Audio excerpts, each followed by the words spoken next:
Hello friends, welcome back to Nancy classes. Nancy classes में एक बार आपका ज़ोरदार स्वागत है। आज से हम लोग यहाँ पर साइंस सीरीज शुरू करेंगे जो कि आपके प्रत्येक एग्जाम के पॉइंट ऑफ व्यू से बहुत महत्वपूर्ण है। तो वीडियो को एंड तक देखिएगा।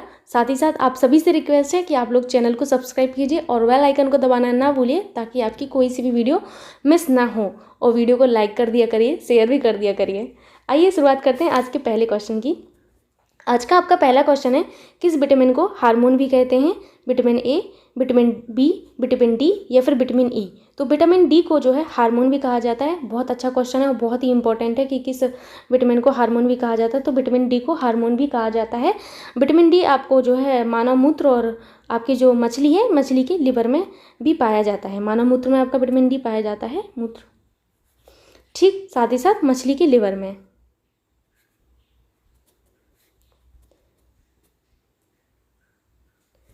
ठीक है, तो आपको जो है देखने को मिलेगा कहाँ कहाँ पर, मानव मूत्र में भी और मछली के लिवर में भी विटामिन डी देखने को मिलता है। तो यहाँ पर आप समझ गए होंगे कि विटामिन डी को हार्मोन भी कहा जाता है। चलते हैं नेक्स्ट क्वेश्चन की ओर। क्वेश्चन है आपका कि मनुष्य के शरीर में निष्क्रिय अंगों का समूह है। ऑप्शन है आपके कृमि रूप परिशेषिका, रोम, काकलिया। कृमि रूप परिशेषिका, रोम, काकलिया, बुद्धिदांत, ये कॉमा है यहाँ पर, बुद्धिदांत, स्तन ग्रंथियाँ, पटेला। निमेषक पटल, कृमि रूप परिशेषिका, कर्णपेशियाँ, क्रॉक्सी अस्थियाँ, रोम, कर्णपेशियाँ, पटेला। आपको बताना है ये जो आपको 4 समूह दिए गए हैं, ऐसे इन 4 समूहों में से कौन सा समूह आपके निष्क्रिय अंगों की श्रेणी में आता है। पहले तो निष्क्रिय अंगों के बारे में जान लेते हैं। निष्क्रिय अंगों को अवशेषी अंग भी कहा जाता है। क्या कहा जाता है? अवशेषी अंग। अब आप समझ गए होंगे, आपने अवशेषी अंग बचपन में पढ़ा होगा, 8th क्लास में हम लोग पढ़ते हैं ये सारी चीज़ें। तो अवशेषी अंग या निष्क्रिय अंग क्या होते हैं, इनके बारे में थोड़ा सा डिस्कशन कर लेते हैं। इनको इंग्लिश में क्या कहते हैं, ये भी इंपॉर्टेंट है, क्योंकि अगर कभी आपको इंग्लिश में दे दिया गया तो आपको याद रहे कि निष्क्रिय अंग या फिर अवशेषी अंगों को इंग्लिश में कहते हैं वेसिडियल ऑर्गन्स। ठीक है, क्या कहते हैं? वेसिडियल ऑर्गन्स कहते हैं। ठीक, होते क्या हैं अब ये जान लेते हैं।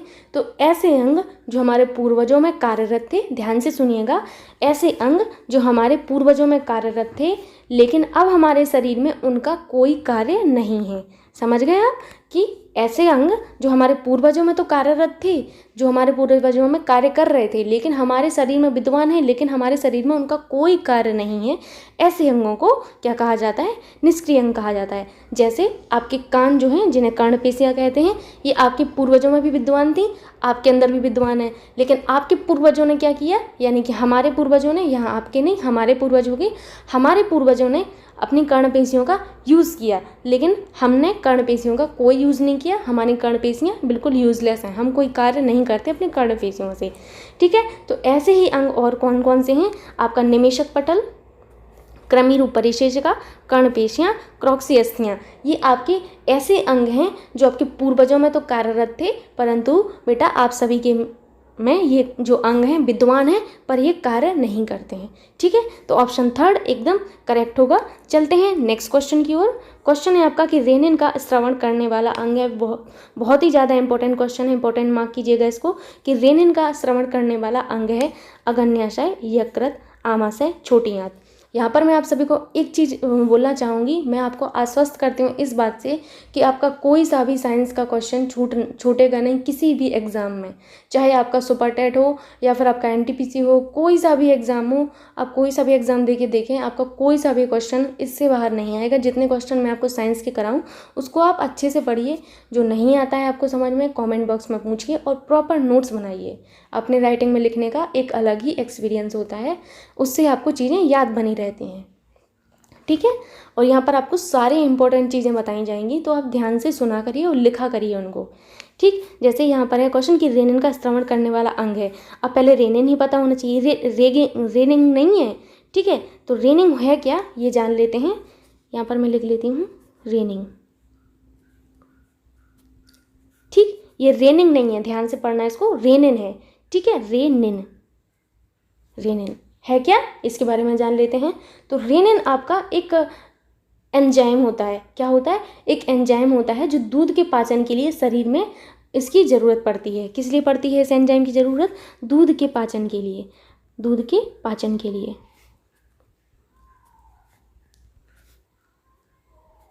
ठीक, ये कैसा एंजाइम है जिसमें हमें हमारे शरीर को ज़रूरत पड़ती है। किस लिए पड़ती है इसकी ज़रूरत रेनिन की? दूध के पाचन के लिए ज़रूरत पड़ती है। अब आप सोच रहे होंगे हम तो दूध पचा लेते हैं, तो आप बड़ों में नहीं, छोटे बच्चों में ये एंजाइम पाया जाता है। छोटे बच्चों में जो है पाचन शक्ति जो है थोड़ी सी इनकी वीक होती है, दूध को पचाने की क्षमता, क्योंकि दूध को पचाने के लिए बहुत ज़्यादा क्षमता, मतलब बहुत ज़्यादा टाइम लगता है। ठीक है, तो दूध को पचाने के लिए ये जो रेनिन एंजाइम है आपके बच्चों में पाया जाता है। जन्म से लेकर 3 साल तक ही ये वाला जो एंजाइम है ये स्रावित होता है। कब से कब तक? जन्म से लेके 3 साल तक।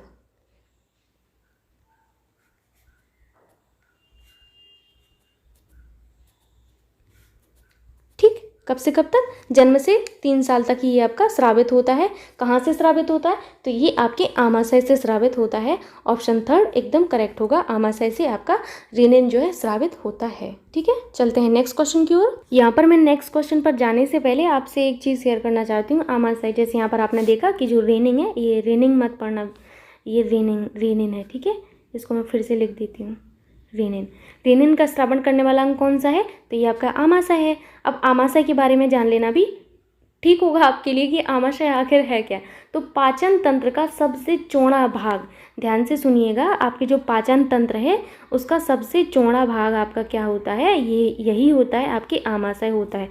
आमाशय हमारे पाचन तंत्र का सबसे चौड़ा भाग होता है। ठीक, ये आपके प्रोटीन और वसा, ध्यान से सुनिएगा, प्रोटीन और वसा का पाचन तो करता है परंतु कार्बोहाइड्रेट का पाचन नहीं करता है। ये क्वेश्चन आपका कईयों बार आया है आपके एग्जाम्स में कि कार्बोहाइड्रेट का पाचन नहीं करने वाला अंग है, तो वो आपका आमाशय है। क्या करता है? प्रोटीन प्लस वसा, यहाँ प्रोटीन है। ठीक है, प्रोटीन और वसा इन दोनों का पाचन तो करता है आपका आमाशय, परंतु कार्बोहाइड्रेट का पाचन नहीं करता है। ठीक है, कार्बोहाइड्रेट का पाचन आपका आमाशय नहीं करता है। साथ ही साथ कार्बोहाइड्रेट का पाचन नहीं करने के अलावा पचा हुआ भोजन जो है आपके आमाशय में क्या कहलाता है? काइम कहलाता है, काइम। ठीक है, याद रखना है इसको, काइम। क्या कहलाता है? काइम। पचा हुआ भोजन काइम कहलाता है आमाशय में। आमाशय के 3 भाग हैं आपके, कॉर्डियक भाग, फॉर्निक भाग और पाइलोरिक भाग। ये आप आगे पढ़ेंगे। ठीक, चलते हैं अब नेक्स्ट क्वेश्चन की ओर। क्वेश्चन है आपका कि डार्विनिज्म है उपार्जित लक्षणों की वंशागति, जनन द्रव्य की निरंतरता, प्राकृतिक चयन या उत्परिवर्तन। बताना है डार्विनिज्म क्या है। ठीक है, तो डार्विनिज्म के बारे में आपको पता होगा क्योंकि हम लोग बहुत बार पढ़ते हैं पहले। तो डार्विनिज्म आपका एक प्राकृतिक चयनवाद है। प्राकृतिक चयन या प्राकृतिक चयनवाद, इसके अंतर्गत ये कहा गया है कि प्रकृति अपने उपयुक्त जीवों का चयन स्वयं करती है। ठीक है, जो प्रकृति के उपयुक्त होते हैं वही जीवित रहते हैं, अन्यथा मर जाते हैं। ठीक, तो आपके प्राकृतिक चयन या प्राकृतिक चयनवाद का जो है सिद्धांत का किसका है? डार्विनिज्म का है, डार्विन का है। डार्विन की एक पुस्तक है द ओरिजिन ऑफ, यहाँ पे लिख देती हूँ, origin of species by nature, by natural selection. ठीक है, क्या है? Origin of species, species by natural selection.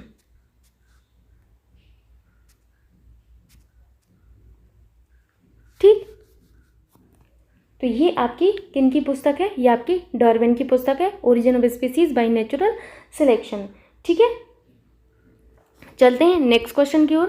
Question है आपका, भूमि अपरदन की रोकथाम संभव है पुनः वन रोपण द्वारा, वनों के विनाश से, फसलों के प्रत्यारोपण से या चारागाह प्रबंधन से।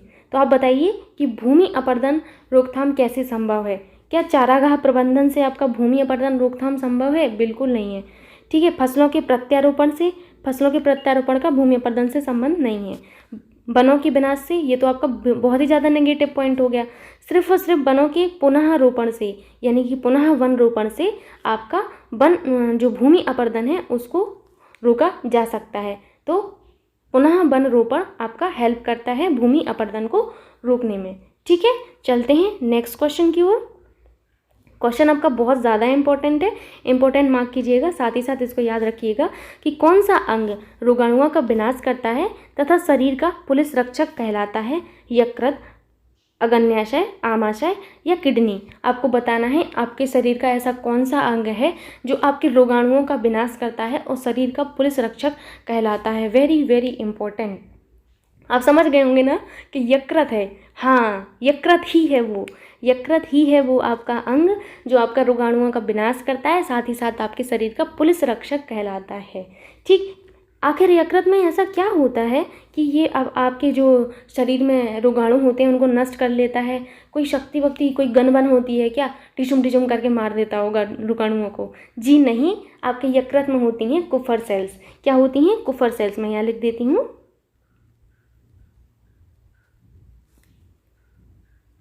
कुफर्स सेल्स होती हैं। ये सेल्स जो होती हैं, यही सेल्स आपके जो जीवाणु हैं, जो रोगाणु हैं, इनको नष्ट करती हैं। रोगाणुओं को विनाश करने का काम आपकी इन कुफर सेल्स का ही होता है। तो कभी आपसे पूछा जाए कि यकृत में ऐसी कौन सी पावर है जिसकी वजह से वो रोगाणुओं का विनाश करने में सक्षम होता है, तो कुफर सेल्स। ठीक, आई होप यहाँ पर समझ गए होंगे। यकृत के पास कुफर सेल्स नाम की एक गन है जिससे वो डिशुम डिशुम करता है रोगाणुओं को। ठीक है, तो 1 ऑप्शन वाला करेक्ट होगा। चलते हैं नेक्स्ट क्वेश्चन की ओर। क्वेश्चन है आपका, गुणसूत्रों पर जीनों की उपस्थिति का क्रम है। वेरी वेरी इंपॉर्टेंट कि गुणसूत्रों पर जीन जो होते हैं आपके, आप सभी को पता है गुणसूत्रों पर जीन्स उपस्थित रहते हैं। तो गुणसूत्रों पर जीनों की उपस्थिति का क्रम है गोलाकार, कुंडलिनीकरण, रेखाकार, इनमें से कोई नहीं।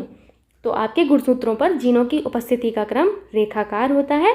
ऑप्शन 3 एकदम करेक्ट होगा।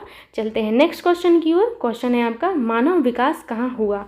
अफ्रीका, मध्य एशिया, ऑस्ट्रेलिया, अमेरिका। बताना है आपको मानव विकास कहाँ पर हुआ। तो आपके जो मानव का विकास है वो मध्य एशिया से माना जाता है। कहाँ से? मध्य एशिया से माना जाता है। तो ये क्वेश्चन भी आपका इम्पोर्टेंट है, हो सकता है आपसे परीक्षा में पूछ लिया जाए कि मानव का विकास कहाँ हुआ। ठीक है, चलते हैं नेक्स्ट क्वेश्चन की ओर। क्वेश्चन आपका इम्पोर्टेंट है, आयोडीन नमक के मानव शरीर में क्या भूमिका है? हम लोग बचपन से पढ़ते आ रहे हैं आयोडीन वाला नमक खाना है, आयोडीन वाला नमक खाना है। तो आखिर क्यों खाना है, क्या उसमें है ऐसा? तो आपके ऑप्शंस हैं, थायराइड ग्रंथि के कार्य का नियमन करने में, ये तो हम बचपन में जानते ही नहीं थे क्या है ये। अग्न्याशय ग्रंथि को सक्रिय करना, ये भी नहीं जानते थे बचपन में। गुर्दों की क्रियाशीलता को तीव्रता प्रदान करना, मस्तिष्क की कोशिकाओं को सशक्त बनाना। अब हम यहाँ पर इन सबको जानेंगे कि आखिर आयोडीन वाला नमक खाने को क्यों कहा जाता था। ठीक है, एक बार आप लोगों ने वो नमक वाली स्टोरी सुनी होगी ना, वो जिसमें एक र्यूमर्स फैली हुई थी कि नमक जो है बहुत ज़्यादा महंगा हो गया है, तो लोगों ने अपने घर में नमक स्टोर करना शुरू कर दिया था। कई लोग कम से कम 100-100 kg नमक खरीद के लाए थे। जैसे मेरे गांव में भी लोगों में एकदम अफरा तफरी मच गई थी नमक को लेके कि नमक जो है बहुत ज़्यादा महंगा होने वाला है, कॉस्टली होने वाला है, 100 रुपये पर kg मिलने वाला है। तो लोगों ने स्टोर करना शुरू कर दिया नमक को। लेकिन मैं सोच रही थी उस टाइम नमक की आखिर क्या कमी पड़ गई होगी, इतना ज़्यादा हमारे पास समुद्र है, महासागर हैं, आखिर क्या ज़रूरत पड़ गई कि नमक इतना महंगा करना पड़ा सरकार को। लेकिन फिर जब मोदी जी ने ऐलान किया कि ऐसा कुछ नहीं है, नमक वाली ये जो र्यूमर है ये बिल्कुल पूरी तरीके से र्यूमर ही है, इस पर आप लोग ध्यान मत दीजिए, फिर लोगों को बड़ा दुख होगा। तो ये तो फनी बात हुई। यहाँ पर अब हम देखेंगे कि आयोडीन नमक जो है मानव शरीर में इसकी क्या भूमिका होती है। ठीक है, तो आयोडीन नमक की हमारे शरीर में भूमिका ये होती है कि आयोडीन जो नमक होता है वो हमारी थायराइड ग्रंथि के कार्य का नियमन करता है। अब हमें थायराइड ग्रंथि के कार्य को क्यों नियमित कराना है, हमें क्यों चाहिए कि ये जो थायराइड ग्रंथि है वो हमारी सही तरीके से कार्य करे, ऐसी क्या ज़रूरत है? तो इसलिए ज़रूरत है क्योंकि इस ग्रंथि के अल्पस्राव से घेंगा रोग हो जाता है। क्या हो जाता है? अल्पस्राव से इस जो आपकी थायराइड ग्रंथि है, थायराइड अब ओबियसली ग्रंथि है तो इससे कोई ना कोई हार्मोन स्रावित होगा। तो आपकी थायराइड ग्रंथि से कौन सा हार्मोन स्रावित होगा? Thyroxine hormone. अब थायरोक्सिन हार्मोन के अल्पस्राव से, मैं यहाँ लिख देती हूँ, आपका जो थायराइड ग्रंथि है इससे आपका थायरोक्सिन हार्मोन स्रावित होगा। पहले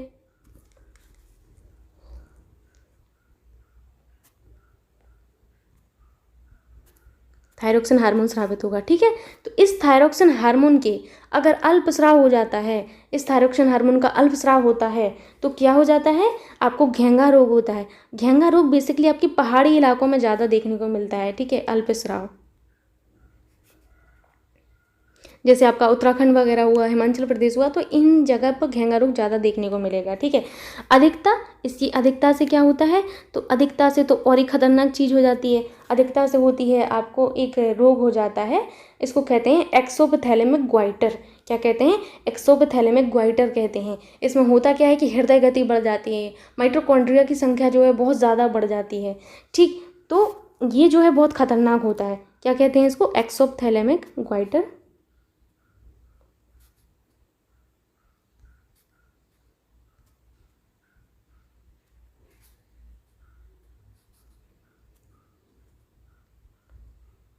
ठीक है। तो अल्पस्राव से क्या होता है, घेंगा होता है, वहीं अधिकता से एक्सोपथैलेमिक ग्वाइटर रोग हो जाता है। तो इस रोग से बचने के लिए, इन रोगों से बचने के लिए थायराइड ग्रंथि का नियमन बहुत ज़रूरी होता है। उस ग्रंथि के नियमन के लिए हम लोग आयोडीन युक्त नमक खाते हैं। अब आपको एक चीज़ बता दूं यहाँ पर कि जो आपकी थायराइड ग्रंथि है वो आपकी सबसे बड़ी अंतःस्रावी ग्रंथि है। वेरी वेरी इंपॉर्टेंट, सबसे बड़ी अंतःस्रावी ग्रंथि। ठीक,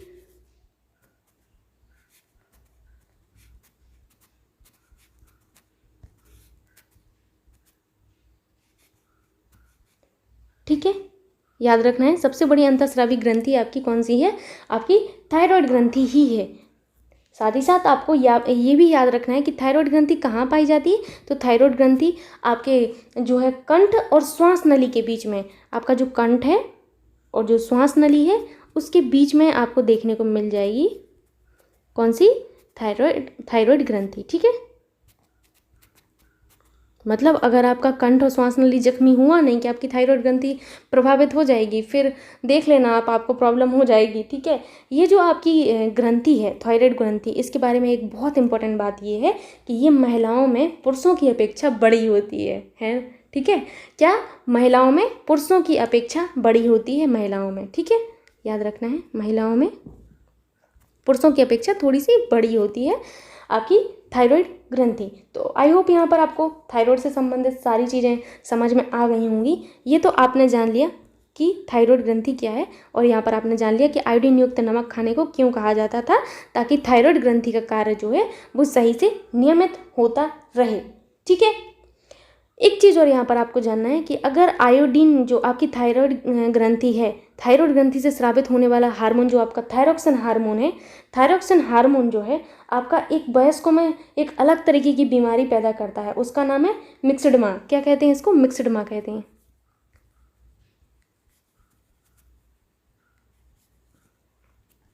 ये आपके वयस्कों में देखने को मिलती है मिक्सडमा। ठीक, तो इसमें होता क्या है कि इस रोग में माइटोकॉन्ड्रिया जो है इसकी संख्या कम हो जाती है। अब माइटोकॉन्ड्रिया की संख्या कम हो जाएगी, आपको पता है कि आपकी जो पावर हाउस है, कोशिकाओं का पावर हाउस किसे कहा जाता है, माइटोकॉन्ड्रिया को।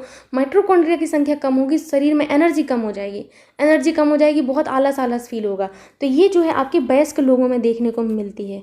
किसमें, वयस्क लोगों में आपकी मिक्सडमा नामक रोग देखने को मिलता है, थायराइड ग्रंथि से स्रावित होने वाले थायरोक्सिन हार्मोन की कमी की वजह से। ठीक है, तो यहाँ पर सारी जानकारी आप ले चुके हैं। आई होप आपको समझ में आ गई होगी। चलते हैं नेक्स्ट क्वेश्चन की ओर। क्वेश्चन है आपका, वन पारिस्थितिकी तंत्र में हरे पौधे होते हैं मूल उत्पादक, उपभोक्ता, अपघटक या फिर आपके उत्पादक। बताना है आपको वन पारिस्थितिकी तंत्र में आपके हरे पौधे क्या होते हैं। तो आपके जो हरे पौधे हैं वो उत्पादक होते हैं। क्या होते हैं, उत्पादक होते हैं। क्यों होते हैं उत्पादक, उत्पादक क्या होते हैं, जो उपभोक्ताओं को भोजन प्रदान करते हैं, तो वो आपके उत्पादक कहलाते हैं। ठीक है, तो आपके उत्पादक को एक तरीके से और परिभाषित कर सकते हैं आप लोग, कैसे, मैं आपको समझाती हूँ। ऐसे उपभोक्ता जो उत्पादक से सीधे भोजन प्राप्त करते हों। क्या, ऐसे उपभोक्ता जो आपके उत्पादक से सीधे भोजन प्राप्त करते हों। ठीक है, तो वे मूल या प्राथमिक उपभोक्ता कहलाते हैं। क्या कहलाते हैं, मूल या प्राथमिक उपभोक्ता कहलाते हैं। यानी कि मूल और प्राथमिक उपभोक्ताओं का जो भोजन बनते हैं उन्हें क्या कहा जाता है, उन्हें ही उत्पादक कहा जाता है। क्या, मूल या प्राथमिक उपभोक्ताओं का भोजन ही क्या कहलाता है, उत्पादक कहलाता है। मूल और प्राथमिक उपभोक्ताओं में आपके क्या क्या आते हैं, बकरी आती है आपकी, खरगोश, हिरण, गाय। ये जो आपके हैं इतने जीव आपके जो हैं आपके मूल या प्राथमिक उपभोक्ता में आते हैं। तो ये सभी के सभी शाकाहारी हैं। कैसे हैं? शाकाहारी हैं। यानी कि आपके जो शाकाहारी जीव हैं उनको मूल या प्राथमिक उपभोक्ता कहते हैं। तो मूल और प्राथमिक उपभोक्ता यानी कि ये जो उपभोक्ता हैं इनका भोजन ही उत्पादक कहलाता है। यहाँ पर आप उत्पादक के बारे में समझ गए हैं। ठीक, डिकम्पोजर क्या होते हैं? डिकम्पोजर वे होते हैं जो मृत उत्पादक एवं उपभोक्ता को सरल पदार्थों में अपघटित करने वाले जीव हमारे डिकम्पोजर या अपघटक कहलाते हैं। जैसे आपका बैक्टीरिया हुआ, ठीक, फंगाई हुआ, फंगाई के बाद आपका वायरस हुआ। ठीक, ये जो आपके हैं ये आपके अपघटक कहलाते हैं। ये आपके जो हैं डिकम्पोजर की श्रेणी में आते हैं। वेरी वेरी इंपॉर्टेंट, कई बार एग्जाम्स में आता है, निम्नलिखित में से कौन सा अपघटक है? बैक्टीरिया, फंगाई, वायरस, उपरोक्त सभी। तो उपरोक्त सभी वाला ऑप्शन एकदम करेक्ट होगा क्योंकि ये सारे के सारे आपके अपघटक हैं। बिल्कुल ध्यान से सुनना है, सारी चीज़ें अच्छे से नोट करना है आपको, तब जाके आप बहुत अच्छे मार्क्स ला पाएंगे। जब छोटी छोटी चीज़ें क्लियर होती हैं तब जाके बूंद बूंद से हमारा घड़ा भरता है और इस एग्जाम में हम अपना परचम लहरा पाते हैं। ठीक है, नेक्स्ट क्वेश्चन है आपका निम्नलिखित में से किस युग में जीवन नहीं था? वेरी वेरी इंपॉर्टेंट बताना है। ये जो युग के नाम दिए हैं इनमें से किस युग में आपका जीवन नहीं था? मीसोजोइक, एजोइक, कैम्ब्रियन या फिर पैलियोजोइक। बताना है किस युग में जीवन नहीं था। तो आपके एजोइक जिसे हम लोग क्या कहते हैं? प्रागजैविक काल। इसे प्रागजैविक काल भी कहा जाता है। ये जो आपका काल है इस काल में आपके जीवन देखने को नहीं मिला। मतलब इस काल में जो है आपकी चट्टानों में जीवाश्म का पूर्णतः अभाव मिला। जब जीवाश्म ही नहीं थे तो जीव कैसे होंगे? क्योंकि जीवाश्म कैसे बनता है? जीवों के सालों करोड़ों साल पहले, मतलब आपकी जो ज़मीन में धंस जाने से आपके जीवाश्म बनते हैं। जब जीवाश्म ही नहीं बने तो जीव कैसे बनेंगे? ठीक, जीव ही नहीं थे तो जीवाश्म नहीं बने। तो आप समझ सकते हैं कि आपके एजोइक जो आपका काल है इस काल में आपके जो है जीवन देखने को नहीं मिला। अब आते हैं मीसोजोइक के बारे में। तो मीसोजोइक आपका जो काल है इसको द्वितीय युग भी कहा जाता है। द्वितीय युग।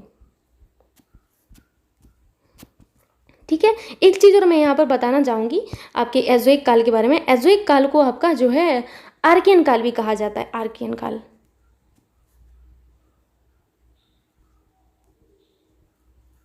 ठीक, आर्कियन काल भी आपके एजोइक काल को कहा जाता है। ठीक, याद रखना है आपको। मीसोजोइक के बारे में मैं आपको बता रही थी। मीसोजोइक को द्वितीय का युग भी कहा जाता है। इस युग में आपके डायनासोर की उत्पत्ति हुई थी। कब? मीसोजोइक में हुई थी। एंड आपको कैम्ब्रियन के बारे में बता दूं। कैम्ब्रियन, ये जो आपका कैम्ब्रियन है ये आपका पेजोइक जो आपका है, पेजिजोइक,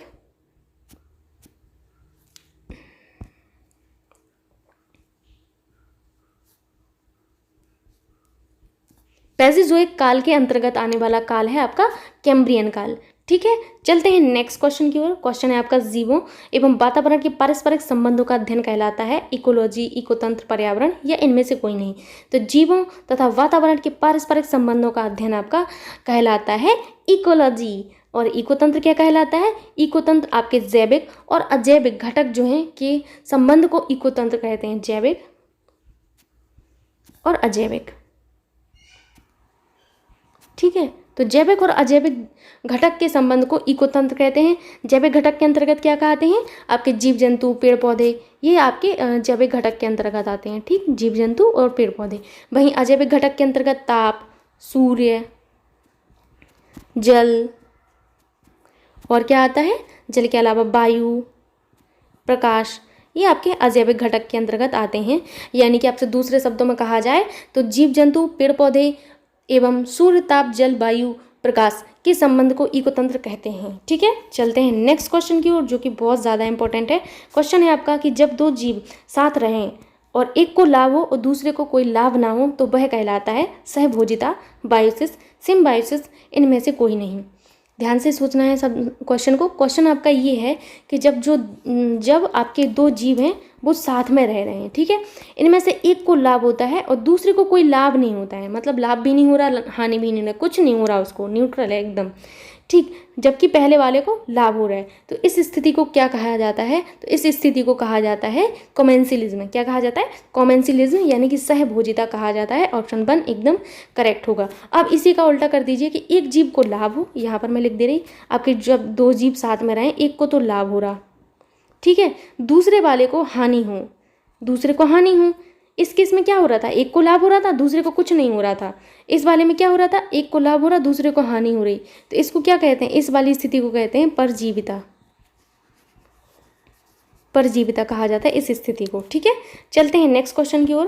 क्वेश्चन है आपका कि समवृत्ति अंग हैं चमगादड़ का पंख, तितली का पंख, मच्छर के पंख या मनुष्य के पंख, घोड़े के अग्रपाद, चमगादड़ के पंख, तितली के पंख, मनुष्य के हाथ, चमगादड़ के पंख, तितली के पंख। बताना है इनमें से आपके समवृत्ति अंग कौन से हैं।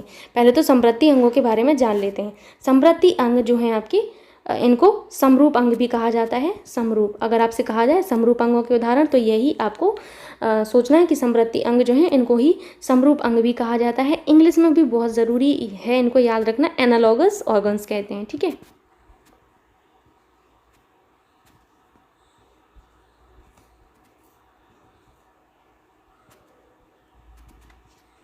एनालॉगस ऑर्गन्स कहते हैं आपके समवृत्ति अंगों को।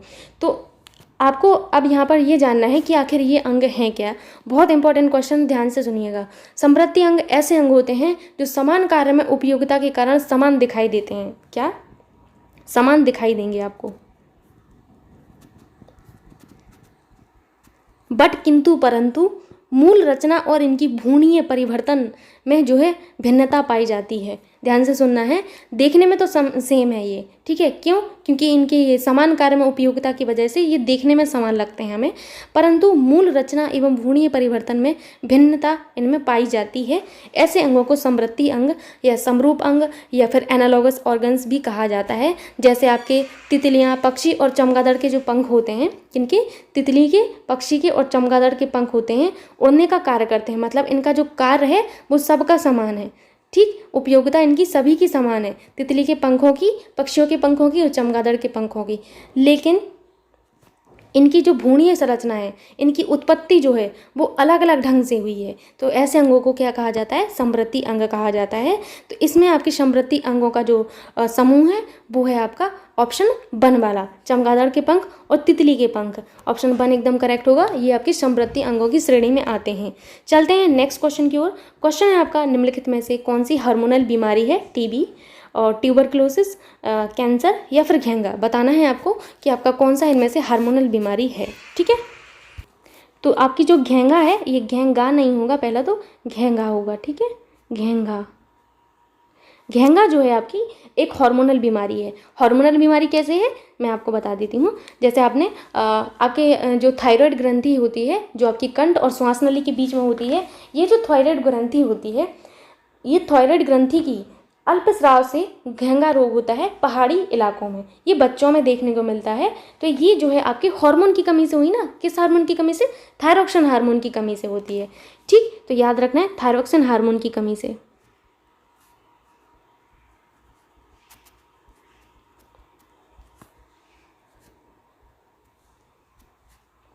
कौन सा रोग होता है? आपको घेंगा रोग हो जाएगा थायरॉक्सिन हार्मोन की कमी से। आपको ना हो, भगवान करे किसी को ना हो, सब खतरनाक चीज़ें हैं ये सारी। अब जानते हैं टीबी के बारे में। टीबी, ठीक,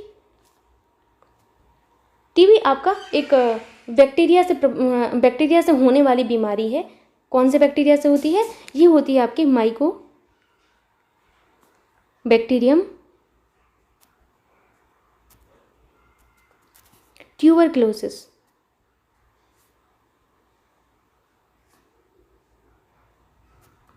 ठीक, माइकोबैक्टीरियम ट्यूबरक्लोसिस नामक बैक्टीरिया से आपका टीबी रोग होता है। टीबी के जो है इसको कंट्रोल करने के लिए एक टीका लगता है, इसे बीसीजी कहते हैं। क्या? बीसीजी का टीका आपके टीबी होने पर लगता है। बीसीजी यानी कि bacillus Calmette Guérin.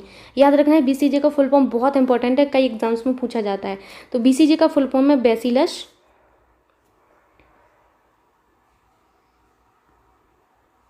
Calmette Guérin. ठीक है,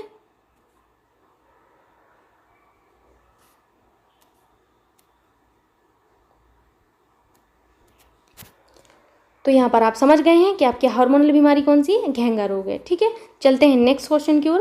क्वेश्चन है आपका आर्कियोप्टेरिक्स किन का संयोजन था? सरीसृप व स्तनी, पक्षियों व स्तनी, पक्षियों व उभयचर या सरीसृप व पक्षी? बताना है आपको आर्कियोप्टेरिक्स किन का संयोजन था। तो आपका जो आर्कियोप्टेरिक्स है वो आपकी सरीसृप और पक्षी के बीच की कड़ी थी या संयोजन था। ठीक है, ये क्वेश्चन तो कई बार एग्जाम्स में रिपीट होता है। चलते हैं नेक्स्ट क्वेश्चन की ओर। क्वेश्चन है आपका प्राचीन काल में जानवरों, पौधों, वन्यजीवों के संरक्षण अवशेषों के अध्ययन का विज्ञान कहलाता है? Anthropology, pharmacology, archaeology, पैलियोटोलॉजी? क्वेश्चन बहुत ज़्यादा इंपॉर्टेंट है। आपसे पूछा जा गया है कि जानवरों, पौधों, वन्यजीवों के संरक्षण अवशेषों के अध्ययन का विज्ञान कहलाता है, तो इनके अध्ययन का विज्ञान कहलाता है पैलियोटोलॉजी कहलाता है। ऑप्शन 4 एकदम करेक्ट होगा। चलते हैं नेक्स्ट क्वेश्चन की ओर। क्वेश्चन बहुत ज़्यादा इंपॉर्टेंट है। क्वेश्चन आपका जीवधारियों के वर्गीकरण के अध्ययन को कहा जाता है। ये एग्जाम में कई बार क्वेश्चन पूछा गया है।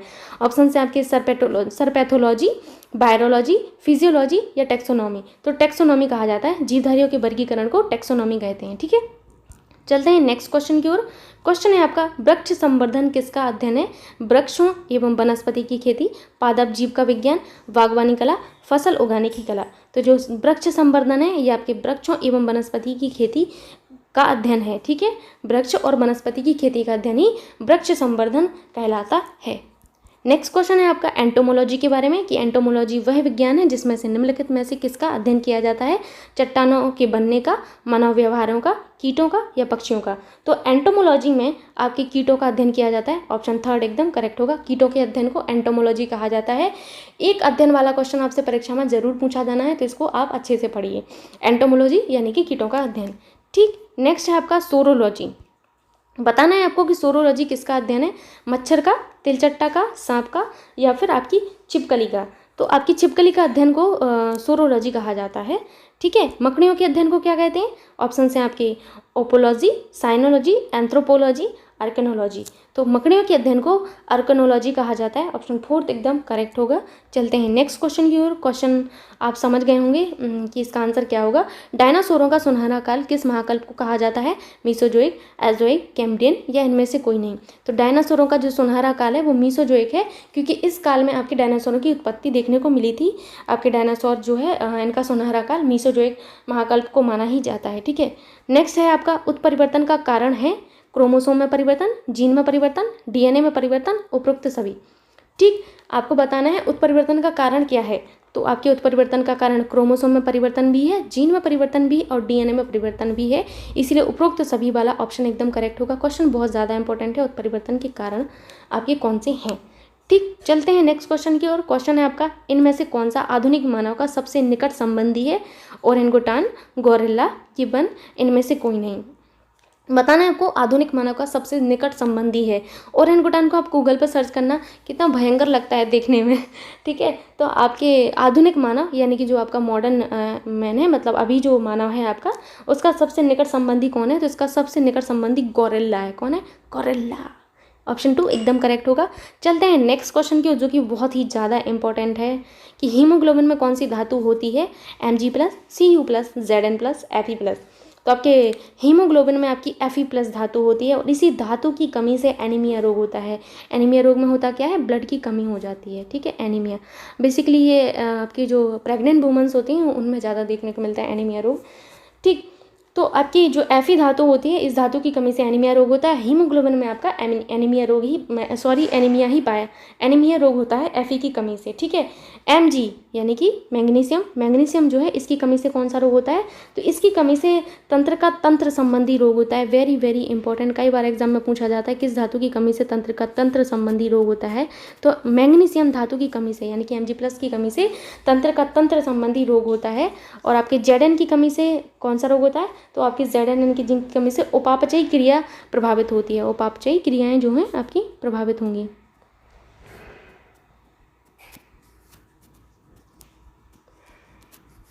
ठीक, यहाँ पर Fe के बारे में जान लिया है आपने। अब जानते हैं Cu के बारे में, जो कि आपका लास्ट है Cu। ठीक, Cu की वजह से जो पौधों में श्वसन है और प्रकाश संश्लेषण है वो आपका रुक जाता है। अगर Cu की कमी हो जाती है तो पौधों में श्वसन और प्रकाश संश्लेषण की क्रिया प्रभावित होती है। ठीक, तो इसकी कमी से आपके जो पौधे हैं इसमें उनमें डाइवैक रोग हो जाता है। कौन सा? डाइवैक रोग। ठीक, डाइवैक रोग आपको देखने को मिलता है किसमें? पौधों में। आपके श्वसन कम हो जाता है आपके पौधों में, और साथ ही साथ प्रकाश संश्लेषण की दर कम हो जाती है।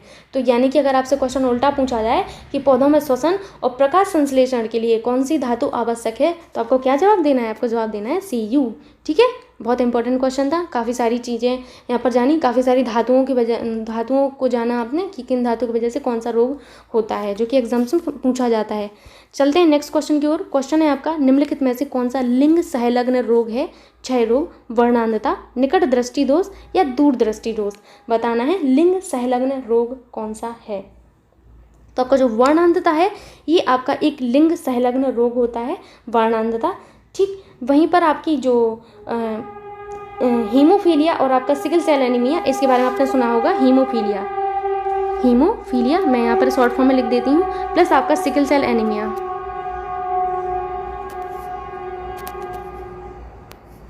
एनीमिया। ये दोनों जो रोग हैं आपके, ये आपके सेक्स लिंक्ड डिसीज हैं। ठीक है,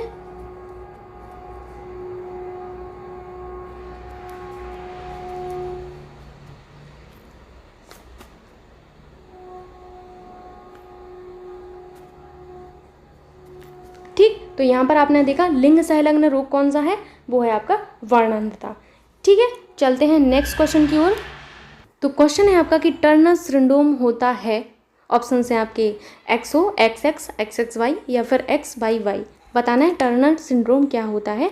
तो पहले तो टर्नर सिंड्रोम के बारे में जान लेते हैं।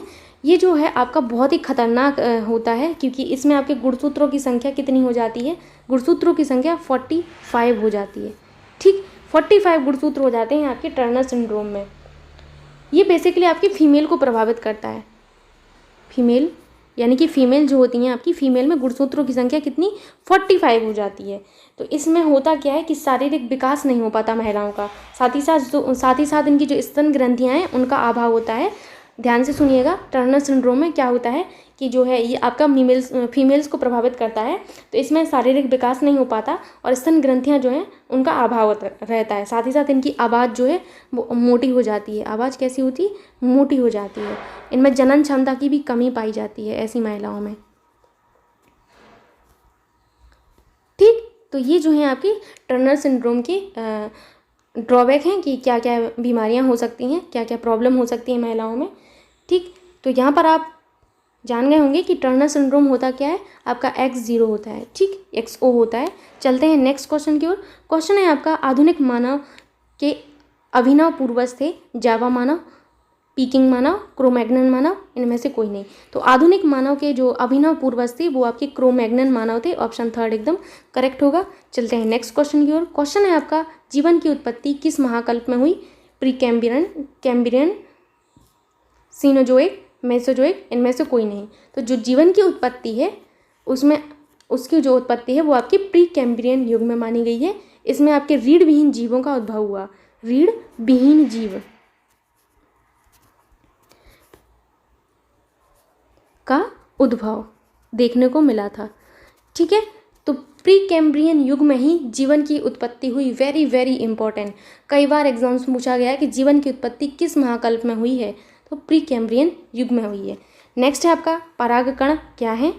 नर युग्मकोद्भिद, मादा युग्मकोद्भिद, नर बीजांडविद या फिर मादा बीजांडुविद। ठीक है, बताना है आपको कि परागकण क्या है। तो आपके जो परागकण हैं वो नर युग्मकोद्भिद हैं। क्या है? नर युग्मकोद्भिद हैं। याद रखना है, नर युग्मकोद्भिद आपके परागकण होते हैं। नेक्स्ट है आपका, भ्रूण किससे बनता है? आपके क्वेश्चन ये है कि बीज किससे बनता है? भ्रूण से, भ्रूणकोश से, अंडाशय से, बीजांड से। तो आपका जो बीज है वो आपके बीजांड से बनता है। ऑप्शन 4 एकदम करेक्ट होगा। निषेचन के बाद होता क्या है कि निषेचन के बाद बीजाणु जो आपके बीजांड है, बीजांड से बीज और अंडाशय से फल बनता है। ठीक है, ध्यान से सुनिए कि निषेचन के बाद बीजांड से तो बीज बनता है, वहीं अंडाशय से क्या बनता है? फल बनता है। ठीक, अंडाशय से आपका फल बनेगा निषेचन के फलस्वरूप, वहीं बीजांड से बीज बनता है। तो आपका बीज किससे बना? बीज आपका बना आपके बीजांड से। ठीक, 4th ऑप्शन करेक्ट होगा। चलते हैं नेक्स्ट क्वेश्चन की ओर। क्वेश्चन है आपका कि एक ही पादप में एक ही पुष्प की परागकणों का दूसरे पुष्प की वर्तिकाग्र पर जाना कहलाता है? समकाल पक्वता, भिन्नकाल पक्वता या फिर गीटोनोगैमी, जेनोगैमी।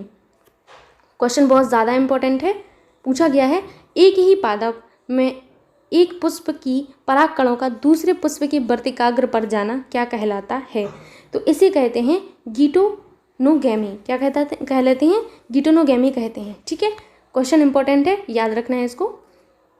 आई होप यहाँ तक आपको वीडियो समझ में आया होगा। यदि आपको कोई से कोई डाउट रहता है तो आप कमेंट बॉक्स में पूछ लिया करिए, और प्लीज़ आप सभी से रिक्वेस्ट है कि वीडियो को शेयर कर दिया करिए। कम से कम अगर वीडियो पसंद आता है तो शेयर कर दिया करिए, और साथ ही साथ लाइक भी कर दिया करिए, और चैनल को सब्सक्राइब कीजिए ताकि आपका कोई सा भी वीडियो मिस ना हो।